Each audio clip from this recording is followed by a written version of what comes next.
and welcome to the Mercer Museum. My name's Olivia, and I'm going to be your tour guide today. I'm so excited to take you on a tour of the 7 stories of Henry Mercer's museum. Here we are in Central Court.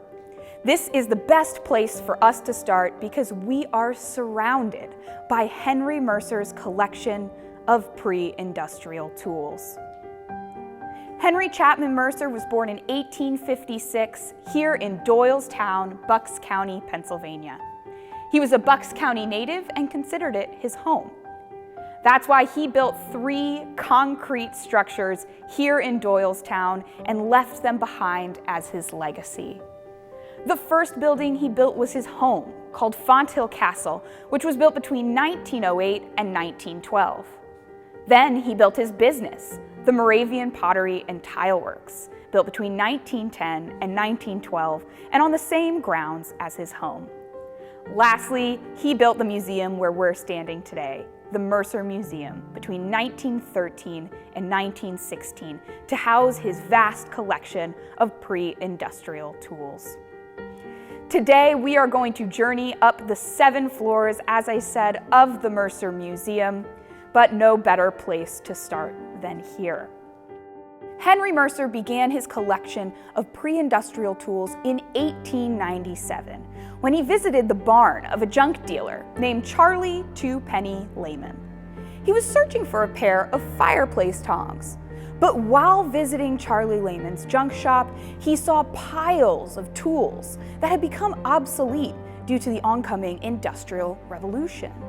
With the start of the use of power machinery, gas, steam, and electricity, Mercer was afraid that people would forget about the tools of the colonial and early American past. He wanted to collect the tools that were handmade and hand-operated. Henry Mercer was an archaeologist, a tile maker, a historian, an artist. He had many, many talents, but most of all, he was a collector. And throughout his life, he collected over 25,000 pre-industrial artifacts. Here we are in Central Court, surrounded by those objects that Mercer collected. What he wanted us to do as we stood here was to take a look around, absorb the things that we saw around us, and look at them from a new point of view. Henry Mercer had a way of looking at these objects and what he called history from a new point of view. He hung things from the walls and the ceilings just so people could come in and get a different perspective as they walked around. One of the best ways to understand how Henry Mercer collected and displayed these objects is to look at the large blue boat that's hanging above our heads. This is a 30-foot whaleboat from New Bedford, Massachusetts. Henry Mercer collected this boat as an object in his collection, called it a tool of transportation. But he also had it hoisted up to the 4th floor of the museum so that it could be seen very differently than we may normally look at the boats we see now. From where we're standing here on the 2nd floor of the museum, we look up at the boat as if we were the whale or as if we were under the water. But the way Mercer displayed these things on the walls and ceilings, he made it so that as we travel up the floors today, we can see the same artifact from more than one perspective. So we may see it down from beneath, like we were the whale right now, but as we go up to the next floor and the floor above, we can see it from across, or we can even see into it as if we were the sailors riding inside the boat. Now, Mercer's museum was very difficult to construct. It's completely made of poured, reinforced concrete. Over 6,000 tons of concrete were used to make this building by a crew of 8 workmen and 1 horse named Lucy. They worked 10-hour days, 6 days a week in almost any weather conditions.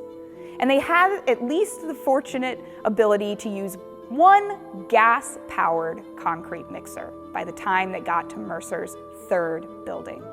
The concrete for his home and his business had all been hand-mixed, but for those 6,500 tons of concrete used to build the Mercer Museum, they were able to use the gas-powered mixer. It did make their jobs a little bit easier, but it was still a lot of work for them to be able to create this large building with its concrete archways, staircases, and columns that you'll see all around us as we travel through our tour today. We're looking around at the walls and the ceilings, but there's so much more to Henry Mercer's museum as well.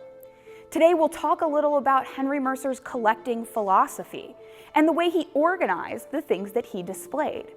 Not only did he hang them from the walls and the ceilings like we're seeing right now, but he also organized them into small exhibit rooms and alcoves throughout the building.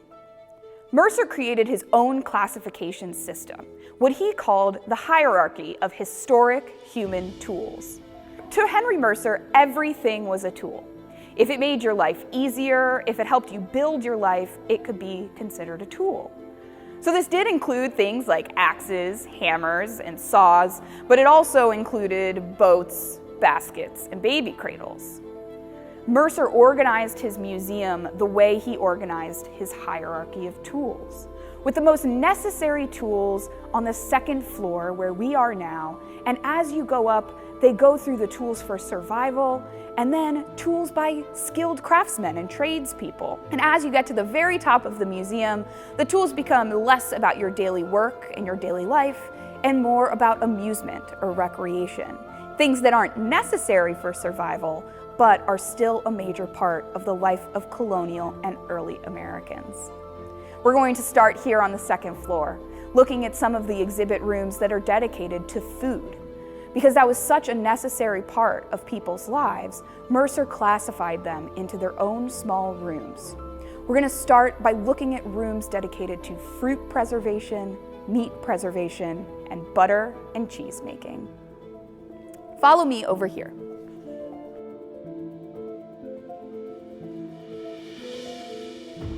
Here we are at an exhibit room dedicated to the tools of fruit preservation.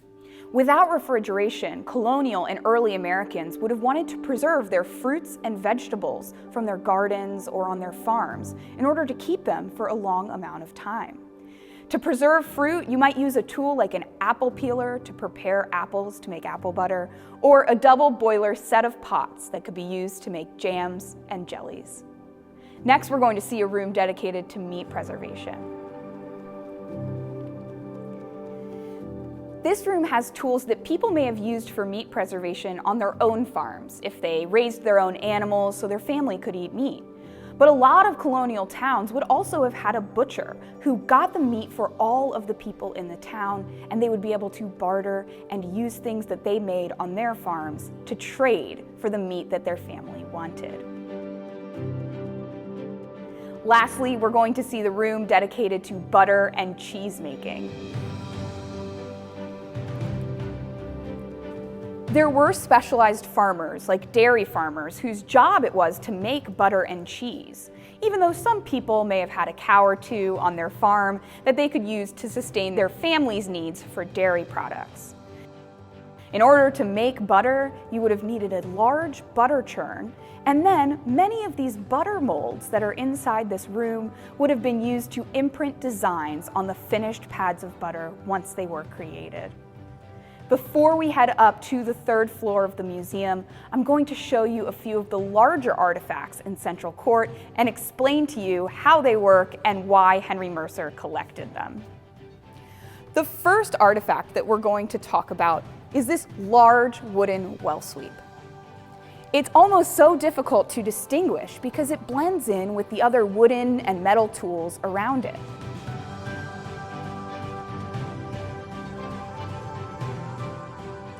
A well sweep was a predecessor to a well pump, and colonial Americans used a well sweep because it helped them to get water from deep down in their wells without having to hoist the buckets up and down themselves. Our well sweep has 4 main components. It has an upright pole that would have been mostly buried underground with a V shape at the top. Right where that V shape connects, you can see a sweep pole. The sweep pole goes all the way across Central Court and is thicker at one end than it is at the other.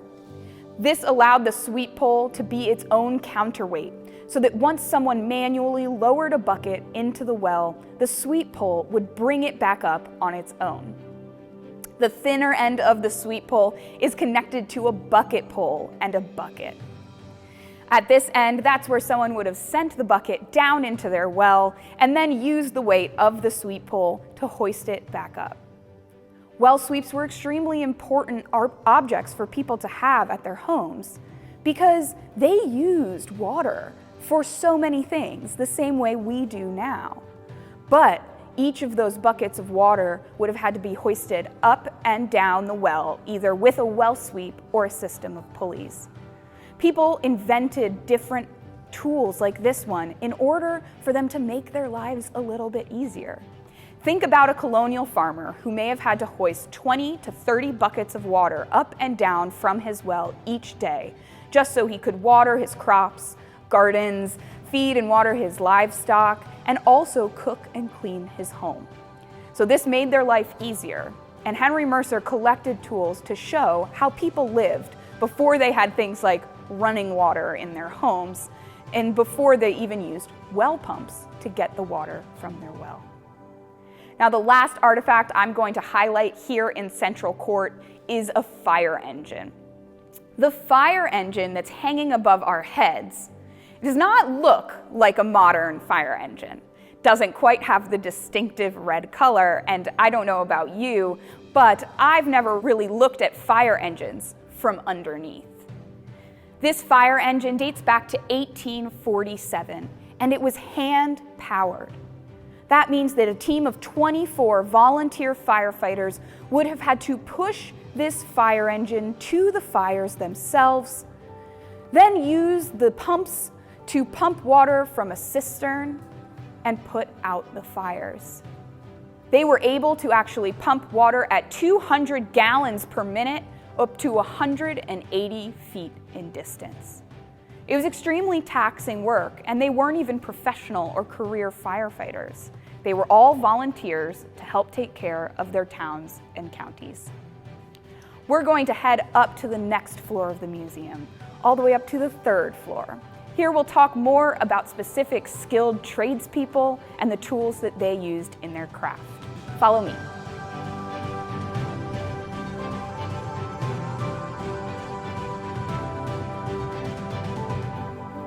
We're walking up a set of concrete stairs to the 3rd floor of the Mercer Museum. As we look out onto Central Court, we can see some of the objects we saw down below, but now from a new point of view. The 3rd floor of the museum was actually dedicated more to the skilled tradespeople of colonial and early America. Most of the things on this floor are still part of your everyday life and are really necessary, like the tools related to people who made clothing. We're going to start at the shoemakers exhibit room. Shoemakers, also known as cobblers, would have had an extremely important job in colonial and early America because one of the things people needed the most was a good pair of shoes. With no cars, no motor-powered vehicles, they were walking so much more than we do today. So if you look in the room dedicated to the shoemaker, you're going to see all of these tools that a shoemaker would have used to make people's shoes in colonial America. On the wall, we can see wooden molds that are called lasts that would have been modeled to individual clients' feet so that the shoemaker could then make those shoes specifically to the feet of their client.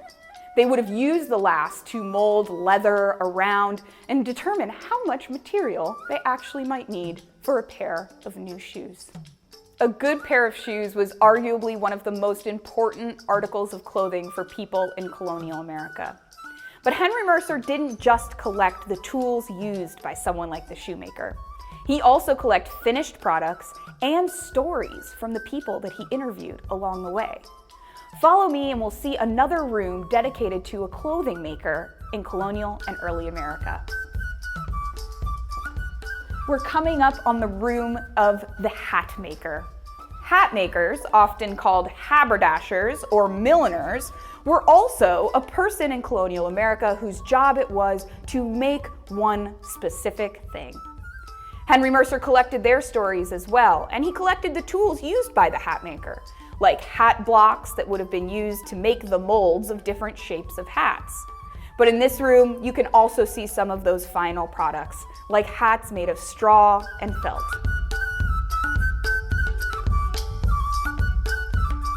We're going to continue around the third floor of the museum, seeing some of the objects that we saw in Central Court from Henry Mercer's new point of view.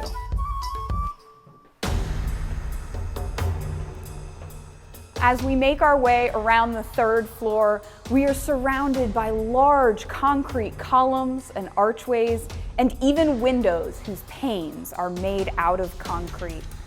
Henry Mercer knew this would be a secure way to build his museum, and it was fireproof.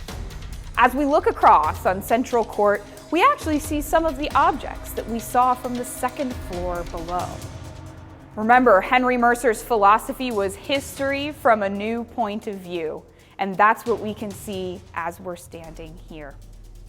We're going to wind our way around the third floor and up to the fourth floor, see a few more of Henry Mercer's exhibit rooms. Follow me.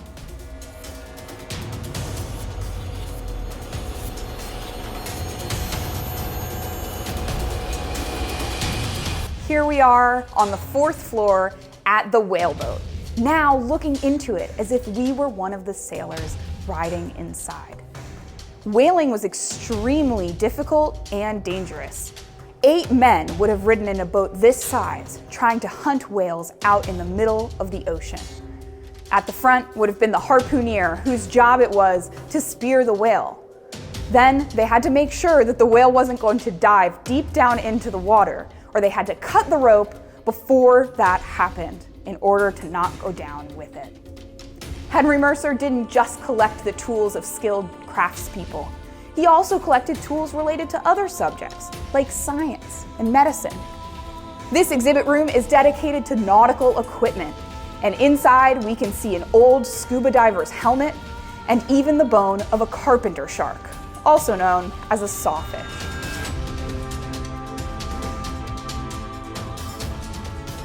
We're going to head up to the 5th floor and continue our tour as we go up the levels of the Mercer Museum.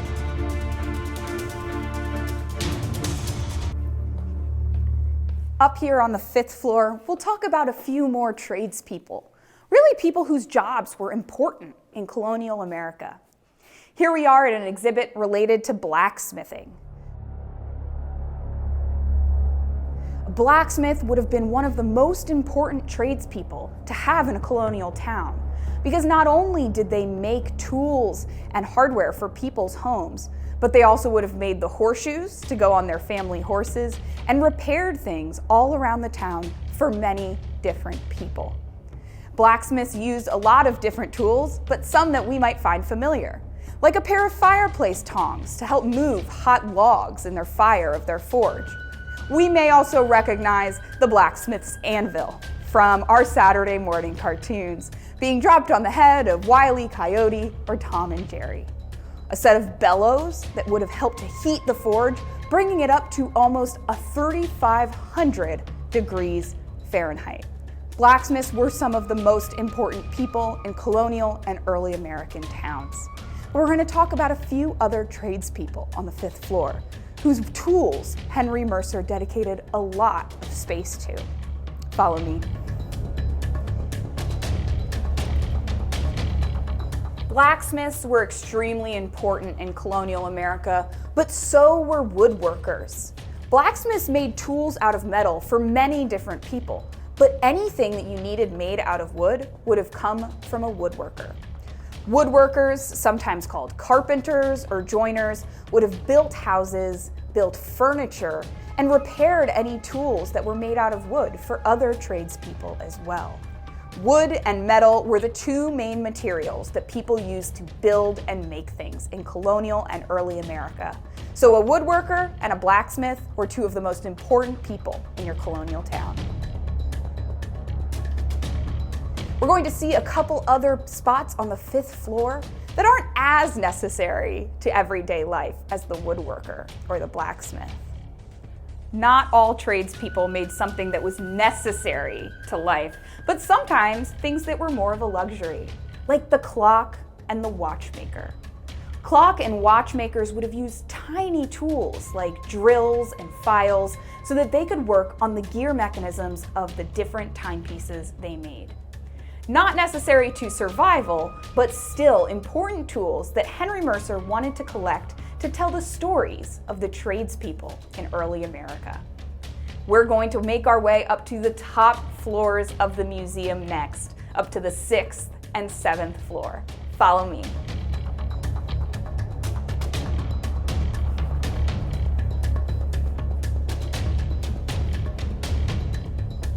The 5th floor is actually the top floor of Central Court. And from here, we can see a close-up of the ceiling that we were looking at from way down below. We see the chairs, baskets, and baby cradles that Henry Mercer hung from the ceilings. Things that are a part of your everyday life that you probably don't look at from this point of view every day. The top levels of the Mercer Museum are still full of objects and winding their way around. So we're going to go there next.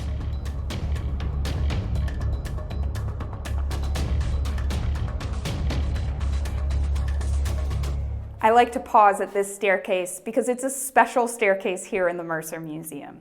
The stairs up to the 7th floor are actually dedicated to one of Henry Mercer's favorite dogs named Rollo. Rollo was one of Mercer's favorite dogs and the dog he had while building the Mercer Museum. At Fonthill Castle, the Moravian Pottery and Tile Works, and here at the Mercer Museum, Rollo's paw prints can be seen in the concrete. We're going to head up to the 7th floor and take a peek at what Henry Mercer's friend left behind.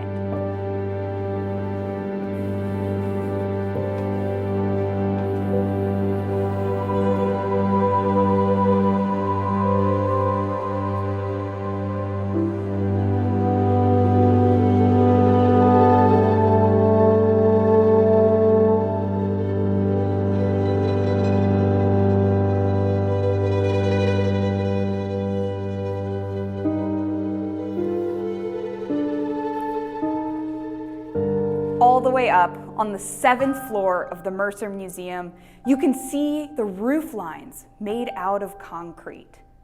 I'm going to show you some of the objects that are here on the 7th floor. Follow me.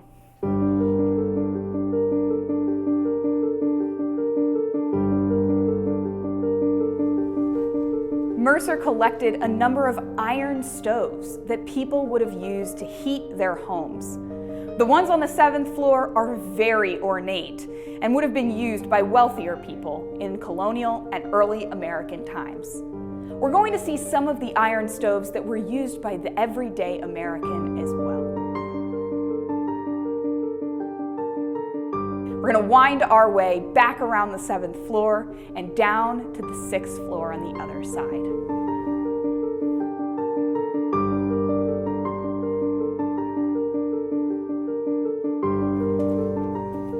This is one of my favorite rooms in the museum, the stoveplate gallery up on the 7th floor.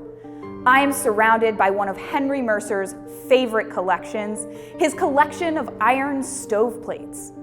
Now, iron stoveplates were a relatively simple tool because they were used to make rectangular stoves people would heat their homes with.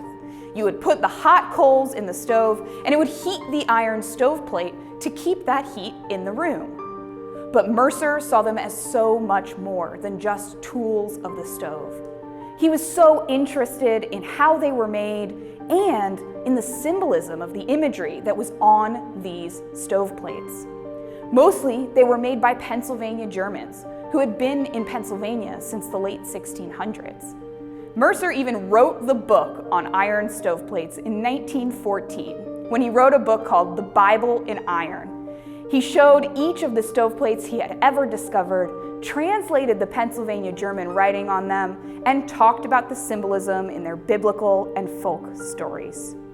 Mercer even used the stoveplates to mimic what he wanted in his tile designs. This is one of the most tiled rooms in Mercer Museum. Mercer wanted to show off the tiles that he made at his tile factory, and he showed them off right next to the things that inspired him, next to his collection of hundreds of stoveplates that he used the imagery from in order to make these beautiful tiles you see here on the wall. I want you to follow me. We're going to go to the last stop on our tour today.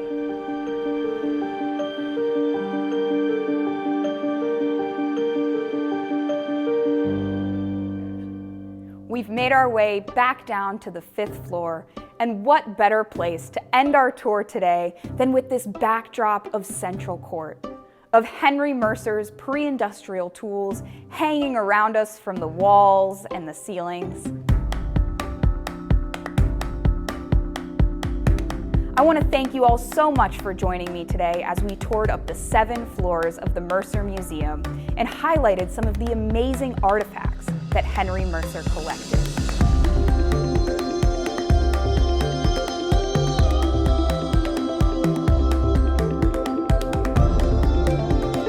We hope you'll visit us here soon in person. Thank you so much. Have a wonderful day.